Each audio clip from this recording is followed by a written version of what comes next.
Welcome to foodie choice. அனைவருக்கும் வணக்கம். இன்றைக்கி நம்ம வீட்டிலே எப்படி கீ தயாரிக்கலாங்கிறத பார்க்கலாம். நான் என்னோடய பால் குக்கரில் இருந்து ஆடையை கலெக்ட் பண்ணுறேன். அதுக்காக நான் என்ன பண்ணுவேன்னா, பால் வந்த உடனே அதை நல்லா காய்ச்சி ஆறுனதுக்கப்புறமா ஃப்ரிட்ஜில் வச்சுருவேன். ஸோ டீ அல்லது பால் எடுக்கும் போது அந்த ஆடையெல்லாம் மேலே படர்ந்து போயிருக்கும். அதை நான் கலெக்ட் பண்ணிகிட்டே வருவேன். இந்த பிங்க் கலர் டப்பாவில் நான் 1 மந்தாக கலெக்ட் பண்ண ஆடையெல்லாம் இருக்குது. நம்ம ஒரு 2 டேஸ் கலெக்ட் பண்ணதுக்கப்புறமா ஒரு ஸ்பூன் தயிர் விட்டு அதுக்கப்புறமா நெக்ஸ்ட் டேலேருந்து நம்ம ஆடையை சேவ் பண்ணிகிட்டே வரணும். பால் ஆடையை பாருங்கள். இது நான் 1 மந்த் சேவ் பண்ண ஆடை எவ்வளோ கட்டியாக இருக்குன்னு. அதை நான் ஒரு மிக்ஸி ஜாருக்கு மாற்றுறேன். நெய் தயாரிக்கிற அன்னைக்கு நம்ம எடுத்து அது ஒரு மிக்ஸி ஜாரில் மாற்றணும். பெரிய சைஸ் மிக்ஸி ஜாரில் மாற்றிக்கோங்க. எல்லாத்தையும் கம்ப்ளீட்டாக அதில் ட்ரான்ஸ்ஃபர் பண்ணிவிட்டு 1 கிளாஸ் அளவு தண்ணி, அதாவது அந்த தண்ணியை மொத்தமாக விட்டுறக்கூடாது, கொஞ்சம் கொஞ்சமாக தண்ணி விட்டு அடிச்சுக்கிட்டே இருக்கணும் மிக்சியில். அப்போது இப்படி நம்ம எல்லா பாலாடையும் திரண்டு இப்படி வந்துடும். கட்டியாக ஒரு பால் சைஸில் வரும். அடித்த அந்த வெண்ணெயை நான் இந்த பவுலில் மறுபடியும் மாற்றுறேன்.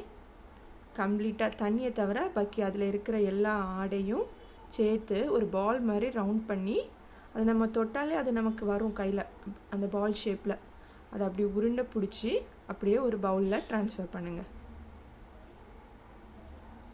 இந்த பட்டரை நம்ம பட்டரை எதுக்காவது தேவைனாலும் யூஸ் பண்ணிக்கலாம். அன்சால்ட்டட் பட்டராக இருக்கும். ப்ரெட் கூட இல்லை பன் கூட நம்ம இதை யூஸ் பண்ணிக்கலாம். பாருங்கள். அப்புறமா அந்த பால் மாதிரி இருக்கிற வெண்ணெயை நம்ம 2 வாட்டி வாஷ் பண்ணிக்கணும்.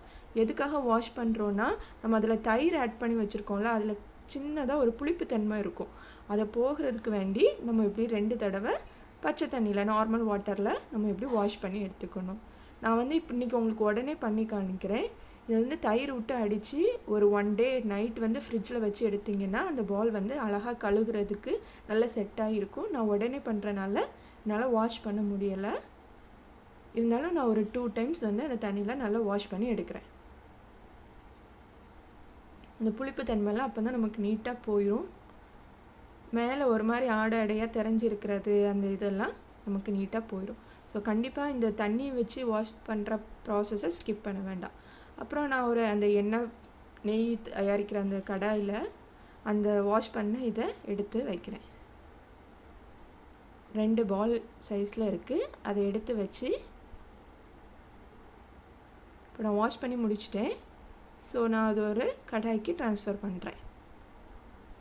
இந்த பேனில் தான் நான் நெய் தயாரிக்க போகிறேன்.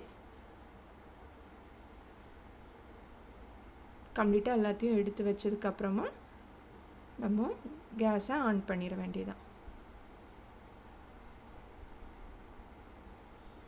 நம்ம நெய் தயாரிக்கிறது ரொம்ப கஷ்டம் வீட்டிலையே அப்படின்னு நினச்சிட்டு இருப்போம். அந்த தாட் கம்ப்ளீட்லி ராங். ஈஸியாகவே நம்ம தயாரிச்சிடலாம். பாருங்கள். இப்போ நான் கேஸ் பற்ற வச்சுட்டேன். அது மெல்ட் ஆகி வருது பாருங்கள். ஸ்டவ் ஆன் பண்ணதுக்கப்புறமா அந்த ஹீட்டில் கொஞ்சம் கொஞ்சமாக மெல்ட் ஆகி வர ஆரம்பிக்குது. அந்த சைடில் பார்த்திங்கன்னா அது மெல்ட் ஆக ஆரம்பிக்குது. கம்ப்ளீட்டாக மெல்ட் ஆகி இந்த ஸ்டேஜ்க்கு வந்துடும். இந்த ஸ்டேஜ்க்கு வர்றதுக்கு சாலிடாக ஒரு 8 மினிட்ஸ் எடுக்கும் நமக்கு. கிண்டி விட்டுட்டே இருக்கீங்க. அதை பார்க்காம இருந்துடக்கூடாது. அப்புறமா அதை அடி பிடிச்சி போயிடும். ஸோ நம்ம ஃப்ரீக்வெண்ட்டாக அதை கிண்டிகிட்டே இருக்கணும். எனக்கு பார்த்திங்களா இப்படியே அது நுர விட்டு அழகாக வந்துடும். எனக்கு நான் 1 மந்த்துக்கு யூஸ் பண்ணுற கீ எனக்கு ஒரு பாட்டில் ஃபுல்லாக, கிளாஸ் பாட்டில் ஃபுல்லாக கிடச்சிரும். ஸோ ஃப்ரீக்வெண்ட்டாக நான் வீட்டில் தான் நெய்யெல்லாம் எடுப்பேன் என்னோடய ஸ்வீட்ஸ் எல்லாம் பண்ணுறதுக்காக. இப்படி கிண்டிகிட்டே இருக்கணும். அது நுர பொங்கி வரும். நமக்கு பார்த்தாலே தெரியும் அந்த இதெல்லாம் ஸ்ப்ளிட் ஆகி ஒரு எண்ணெய் ஸ்டேஜில் வரும். இந்த ஸ்டேஜ் வர்றதுக்கு ஒரு 3 to 4 மினிட்ஸ் எடுக்கும். அதை நம்ம கிண்டிகிட்டே இருந்தால் போதும். இப்படி பாருங்கள். அந்த சைடெல்லாம் நல்லா ஆயில் மாதிரி வருது. இந்த ஸ்டேஜ் வந்துருச்சா, இப்படி நுர பொங்கி வந்துகிட்டே இருக்கும். இந்த ஸ்டேஜில் நமக்கு நல்லா ஆயில் மாதிரி இருக்கும். எடுத்தோடனே அந்த நெய் மாதிரி மணல் மணலாக வராது. அது நெக்ஸ்ட் டே தான் அந்த மணல் மணலாக வரும். நம்ம ஹீட்டில் இருக்கிறனால அது ஆயில் மாதிரி தான் இருக்கும் நமக்கு.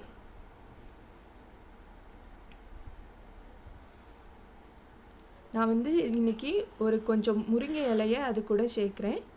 அது நல்ல வாசனை கொடுக்கும் நம்ம நெய்க்கு. இங்கே முருங்கைக்கீரை இல்லாட்டினா கருவேப்பிலையை கூட யூஸ் பண்ணிக்கலாம். கருவேப்பிலையை நல்லா வாஷ் பண்ணி அது கூட ஆட் பண்ணிட்டா போதும். ஒரு 5-6 இலை கருவேப்பிலை.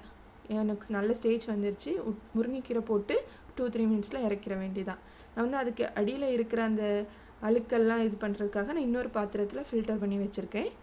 பாருங்கள், நமக்கு கீ ரெடி ஆயிடுச்சு. நெக்ஸ்ட் டே நமக்கு இப்படி மணலாக அழகான நெய் ரெடி ஆயிரும். Thanks for watching Foodie Choice.